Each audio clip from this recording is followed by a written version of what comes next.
कश्मीर में जरगा एक नाम नेहाद वडेरा गुलाम अब्बास मीरानी ने कारोकारी की फतवा जारी कर दी। ह्यूमन राइट्स के जरियों के मुताबिक जालिम वडेरा गुलाम अब्बास मीरानी ने मजलूम औरत को कत्ल की फतवा और नौजवान सदाम मीरानी के ऊपर 9 लाख रुपए जुर्माना और शहर से निकाली का हुक्म दे दिया और एसएचओ थाना ए सेक्शन कंथाकोट गुलाम कादर जतोई भी इस जरगे के हिमायती निकले।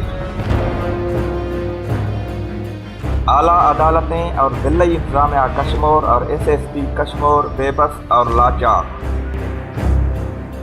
ह्यूमन राइट इसी जरगे के खिलाफ कानूनी जंग का ऐलान करती है और बेरहम वडेरे गुलाम अब्बास मीरानी को गिरफ्तार करने का मुतालबा करती है।